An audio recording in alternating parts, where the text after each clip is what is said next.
আমরা লড়েছি বিভিন্ন সময়ে সভা, সেমিনার, সিম্পোজিয়াম, সাংবাদিক সম্মেলন থেকে শুরু করে রাজপথে বিভিন্ন জায়গায় আমরা বক্তৃতা দিয়েছি, বিভিন্নভাবে হেস্তনেস্ত হয়েছি।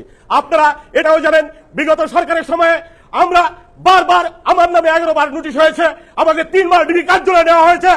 এই সময়ে সকল কিছু ফেস করে সকল সরকারি কর্মচারীদের দাবি আদায়ের জন্য সব সময় আপনাদের পাশে থেকে নেতৃত্ব দিয়েছে, কখনোই পিছপা হয়নি।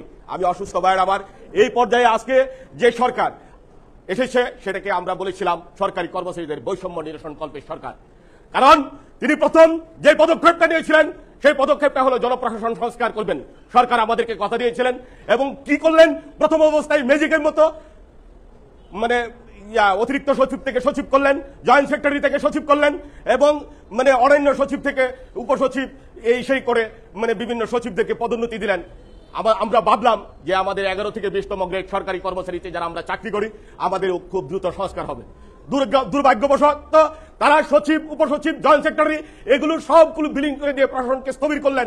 আমাদের 11 থেকে 20তম গ্রেড সরকারি কর্মচারীদেরকে বৃদ্ধাঙ্গুলি দেখালেন।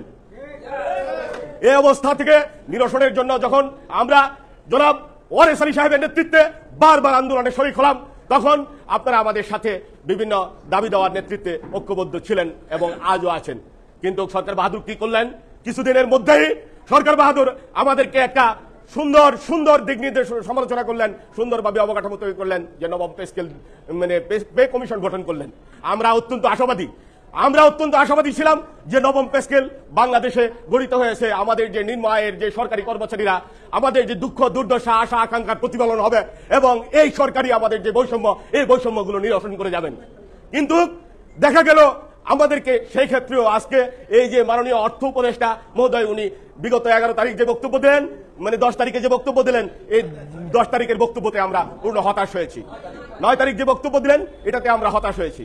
আমরা সরকারি চাকরি করি ভাইরা আমার, আমাদের সরকারি চাকরিতে নিয়ম আছে, শৃঙ্খলা আছে, আমাদের সরকারি কর্মচারীদের মধ্যে নৈতিকতা আছে, যাতে আমরা অবক্ষয় না করি। আমরা বারবার সরকারকে বিভিন্নভাবে আমরা বোঝাতে সক্ষম হয়েছিলাম, কিন্তু সরকার আমাদেরকে কর্ণপাত করেন নাই।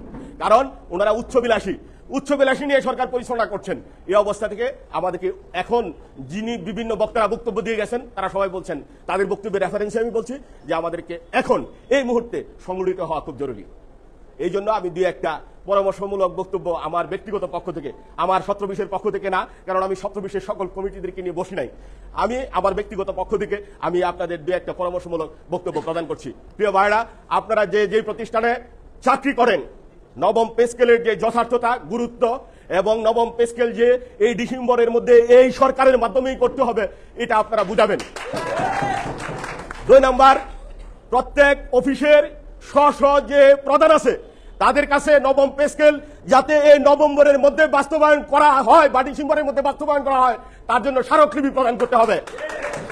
3 নম্বর পরামর্শ হলো এই নবম পে স্কেল বাস্তবায়ন করার জন্য প্রত্যেক অফিসে শৃঙ্খলা মাফিক সভা ডেকে সভাপতি, সাধারণ সম্পাদকের নেতৃত্বে প্রত্যেক অফিসে বসে যে প্রধান থাকবেন, আমাদের দাবি আদায় ঐক্য পরিষদ 11-20 আছে, হান্নান ভাই আছে, লুথুর ভাই আছে, এখানে যারা আছে সবার পরামর্শে আমরা পর্যায়ক্রমে যে ঘোষণাগুলো আসবে এই ঘোষণাগুলো আমরা বাস্তবায়ন করব। আমরা শ্রমিক নই, মনে রাখতে হবে, আমরা শ্রমিক নই, আমরা রিক্সাওয়ালা নই, আমরা কামান নই, আমরা জেলে নই, আমরা তাঁতি নই, আমরা অন্য কোনো পেশার নই। আমরা এই সরকারের বিপক্ষের কোনো লোক নই। যে সরকার আসে সেই সরকারের আমরা। সুতরাং আমরা আজকে যে মিডিয়ার সামনে কথা বলছি, বক্তব্য দিচ্ছি, এটাও আমাদের জন্য লজ্জার।